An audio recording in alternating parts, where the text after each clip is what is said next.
This video contains elements that are not suitable for children under the age of 14. Viewer discretion is advised.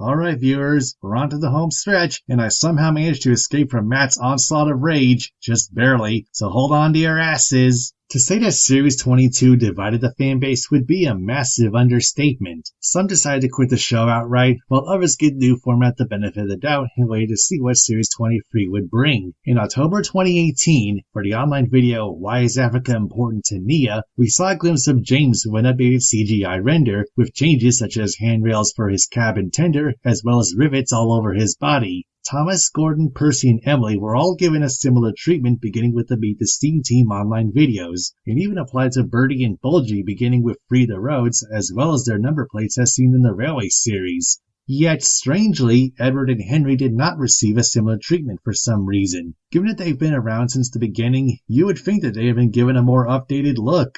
In a rare move, Series 23 aired early in the United States on Nickelodeon, beginning with The Other Big Engine and Grudge Match on May 18, 2019. New episodes would usually come out in pairs every 2 weeks up to December 30th, with the exception of Steam Team to the Rescue, making its American debut on Netflix. As has been tradition since Series 19, new episodes begin airing in the United Kingdom starting in September with Free the Roads. So how does Series 23 compare to Series 22? Well, there were some things it improved upon. For a start, the international episodes were actually focusing on telling a story, while Culture is more of a show-don't-tell deal. And a fair number of them were really good, some of which I call among the best episodes of the show, like Crowning Around and Wish You Were Here. The latter feels more relevant and relatable now that we're in a post-COVID world. There were some more middling episodes like Grudge Match, Too Loud Thomas, and I found Badukata to be the weakest out of Series 23's international stories. It honestly felt like nothing was happening for 7 minutes. Oh, and while I'm on the topic, Thomas Makes a Mistake has given a reputation as one of the worst episodes of the entire show, and personally, I don't really think it's that awful. Yes, the title is bland and the plot sounds like something out of a Miller era, however, it makes sense because Thomas is on a foreign railway, so he wouldn't know how things are run in India. Plus, rather than ignoring the same warning 3 times, he actually tried to fix his mistake, only to make a bigger mess. On top of that, in real life, adults have a hard time admitting when they fucked up, and that sounds rather topical, isn't it? I've seen far worse, and I'd gladly take something like this over Apology Impossible any day. Not only did the international episodes focus more on telling a story, they even had some of Thomas's friends join him on his big world adventures. He was joined by the pack in Minds of Mystery, and there was even Monty ending up in Australia in Deep Trouble, and Percy in China in Wish You Were Here. Yeah, they were only in fantasy sequences, but hey, at least it was something. You might not have noticed it at this point, but Thomas went to 5 countries in Series 23, which is rather excessive.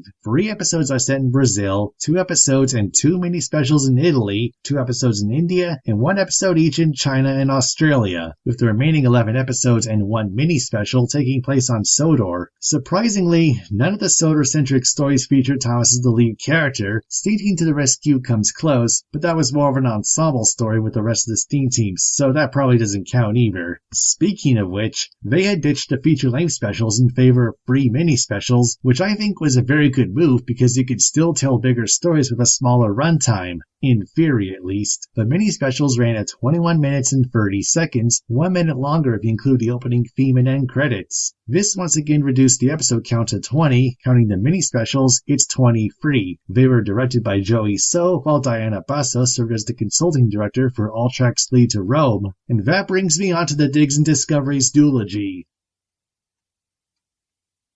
I said that brings me on to the Diggs and Discovery's duology. That brings me on to Diggs and Discoveries. Where the hell is Matt gone off to? He's gone away to an anger management course again. After you trapped him in that closet, Zack, Mike's gone to aid him. And a good thing too, because there is no way I am helping him with controlling his anger again. You guys remember what happened last time you left me with him in anger management, right? Been there, never doing that again. Yes, Cam, we remember. Are you kidding me? The one time I actually anticipate Matt interrupting me, knowing that he loves Gina in the Italy episodes, he's not actually here? Yeah, that's more or less the case, bro. Well, shit. Clearly I didn't think that through at all. The show must go on, I suppose. Well, okay then. Guess me and Rachel shall leave you to it. Anyway, the first half of the Diggs and Discoveries duology was All Tracks Lead to Rome, marking Gina's return since a pair of brief lines in The Great Race. Everybody back on the ship! Is somebody missing? After being voiced by Teresa Gallagher for 2016, though she sounded like Emily's UK voice with an Italian accent, Gina is now voiced by Anna Francolini, and she really brings the character to life by giving her some sass and refusal to take anyone's crap. Oh, you are sweet, Thomas, not knowing these things. These are ancient archaeological discoveries for the museum. It's just a silly story about a curious engine who, a bit like someone else I know, kept turning up where he wasn't supposed to be. And here we are in Rome, Thomas, our capital city, the jewel in our crown. Some say all tracks lead to Rome. What? I only needed to be rescued because you got lost in the first place. Gina really steals the show in both parts as well as whenever she turns up in the Italy episodes, and it's funny when she huffs and puffs. I do not huff and puff.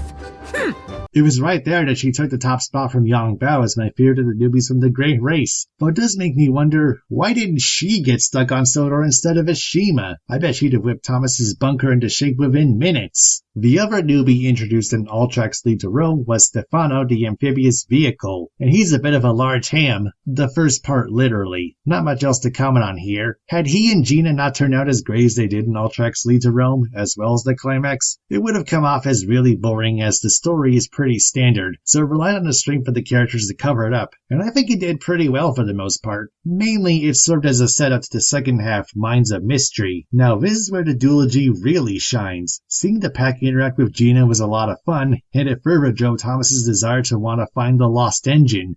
And he did. Kevin was going to appear in the special, but for some reason he was dropped. It would have been nice to see him in a place outside of Sodor, but I can understand if they couldn't come up with a good role for him. Lorenzo and Beppe are a pretty fun duo as well. The former's impulsive, curious nature contrasts very nicely with the latter's more down-to-earth personality, but it's very hard to imagine one without the other. Vincenzo Nicoli must have had a lot of fun voicing both of them. Overall, Diggs and Discoveries feels a bit like King of the Railway, but shorter and more focused. Finally, we come to Steam Team to the Rescue, which I thought was the weakest of the Series 23 mini-specials. It was very similar to the Big Freeze, only longer and even more riddled with plot holes. I mean, are we really expecting to believe that a railway as big as the Northwestern relies on the Steam Team and the Diesel crew? What about other engines like Edward, Henry, and Toby, who appeared during the first Don't Stop musical interlude? But on the other hand, this mini-special feels like an unintentional prediction for how the events of the COVID-19 pandemic would play out, so like Wish You Were Here, it does feel more poignant in hindsight. It's an okay mini-special with a great concept, but a half-baked execution. It's also the point where David Stoughton took over as head writer of the show following Andrew Brenner's departure in August 2018. However, there is one thing I think most fans can agree upon about Steam Team to the Rescue. It gave us the best song called Don't Stop since Fleetwood Mac.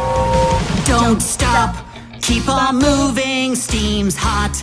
It keeps us cruising, helping each other every day. Man, is that catchy or what? Moving up and down. No, is that... Okay then. Anyway, I wanted to mention them earlier while discussing the international stories, but I didn't want to disrupt the flow of this review. Now I can talk about Gustavo and Raul of Brazil. I quite like Gustavo the Electric Engine. He may be painted blue and have the number 4 on his sides like Gordon, but he's far friendlier and more laid back compared to his Cedrian counterpart. Just a shame that he starred in only one episode. I would have liked to see more of him, knowing that electric engines are common in this show. Raul was pretty good too, but like Gustavo, I wonder why he only starred in Grudge Match for Series 23. Gabriella appears in every episode, yet we know next to nothing about her as a character. With the other countries, Thomas at least had a proper introduction, or reintroduction in some cases, to them, but Brazil? He just shows up and I can't tell if the other big engine or Grudge Match is the start of his second time there. That always really bugged me. Oh, and for those who are wondering, here's how I would rank the international characters from the Great Race, at least those who actually had a chance to shine. Moving on back to Sodor with the pack and its 2 newest members, Brenda and Darcy. Of the 2, I favor Brenda the Bulldozer. I know fans will go on about Byron not being reintroduced into CGI, but here's the thing. Mattel doesn't really care about the show's legacy, and in Minds of Mystery, Thomas did mention bulldozers, emphasis on the plural, so it wasn't like Byron was forgotten about altogether. And what's wrong with having 2 bulldozers? We got 2 dump trucks and 2 excavators, as well as 2 lorries, so why should Brenda be condemned for simply following a trend of having at least 2 of a particular type of construction vehicle? Darcy the tunnel boring machine, however, I don't really care for that much. Of her 2 appearances in this series, I favor Deep Trouble. First Day on Sodor just wasn't that interesting. That's pretty much all I can say regarding Darcy, really. I did like that the pack got a fair amount of focus in Series 23, temporarily helping out in Italy and getting free episodes to themselves. I did think for a while that we'd get more out of him in Series 24, but nope. Ah well, at least we can be thankful for what we've got.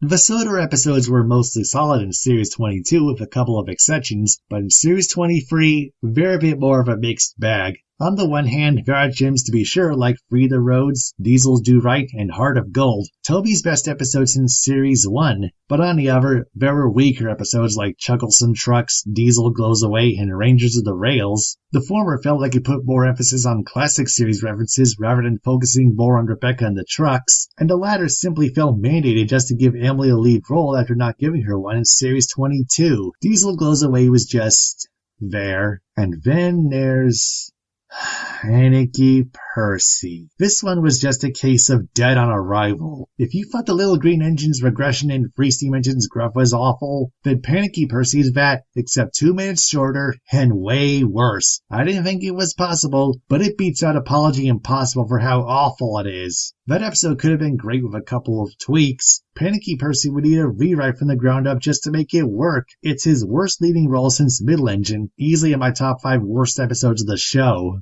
For both Minds of Mystery and First Day on Sodor, the fantasy sequences gave off references to Indiana Jones and Terminator, respectively. Kids probably wouldn't know much about them, especially not the latter given its R rating, but I don't mind them that much. They are franchises that had origins in the 1980s, and Thomas and Friends is a TV show started in that decade. The same thing applies to a reference to Back to the Future in Thomas and the Inventor's Workshop next series. My guess is that there was something of an 80s renaissance following the success of Stranger Things, and it's possible that Thomas, being an 80s show itself, wanted to follow that trend.